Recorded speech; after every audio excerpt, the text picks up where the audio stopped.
Liberal member for Menzies, Keith Wolahan. Keith is also the Deputy Chair of the Joint Select Committee on The Voice, so you've got a significant job coming up on that. Peter Dutton, today it's a big moment because up until now you've been calling for more detail. He now calls it the Prime Minister's divisive Canberra voice. So this is full throttle against it, isn't it? What can I say? This was a momentous day for our party. No one pretended it was an easy decision, and people went into that room with good faith and good heart for our Indigenous Australians. I think we've come out of today with a lot more yeses than nos. I know that the line will be that it's a hard no. It's not. We're saying yes to the Australian people having a say. The Australian people will decide. There's not politicians, not any particular political party. We've said yes to recognition. That's important, to constitutional recognition. And Peter Dutton has reached out to the Prime Minister to say, let's work together on that. We've said yes to the committee process, which I'm the Deputy Chair of. That has important work to do. The government has proposed a model, and I would like to see that tested and hopefully at the end of it refined. And then in terms of consultation, we're saying yes to consultation, but not in the Constitution. We're talking about a legislated rural and regional voice. And you're saying potentially this committee, of which you're a part, could refine the amendment that's being put to the referendum. But having said that, you've already announced you're opposing the voice regardless. Is it premature then, the position announced today? It's not. Can I give you a comparable example? I was the coalition lead on the National Anti-Corruption Commission Joint Select Committee. A bill was presented, that was the government's policy. We had a position too. That was tested and adjusted through the process. And the government ultimately proposed a different model, which got bipartisan support. So these processes can lead to the government adjusting their model. And if the government has an open mind and an open heart, I hope they will look at the next 4 to 6 weeks. And if there's risk that is presented from the evidence, whether it's oral or written, I'd like to think they would look at that. Do you think there's a scenario where you could get bipartisanship? Because this, as you say, this is more yes than no, is the way you put it and Susan Lee put it. But when it comes to the fundamental question of a referendum, Peter Dutton sounds adamant. There is absolutely no budging on that. He's not going to back a federal voice to Parliament. There is. So the two limbs that have been put by the Prime Minister, he said it's a modest proposal of recognition and consultation. There's bipartisanship on recognition. So I think that offer has been made by my party, and it would be great to see that that was accepted.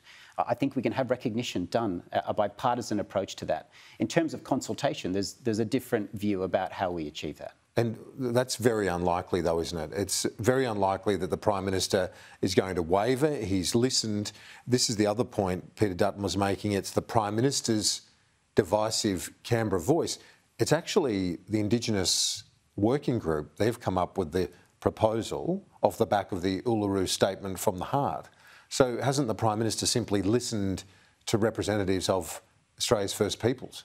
I can't speak for what happened in the party room, but you can understand that so many of our party room have significant percentages of Indigenous Australians, and they're listening to them too. So they come to this having heard from the people on the ground. Of course, the working group presented a model, but in the end, it's the government that puts forward the wording. And it's the Parliament that is sovereign, and it's the government then will put that question to the people.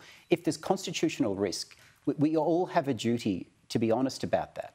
Because in the end, when the people make a decision and we wake up the day after, in a democracy, the people always get it right. But we have a duty to make sure that they're fully informed, because it's a serious decision that we're asking Australians to make. The Prime Minister is obviously committed to this yes campaign. The opposition leader, by the sounds of it, calling it a divisive Canberra voice, is going to be running very strongly on the no campaign. Are you comfortable with that sort of language being called a divisive Canberra voice?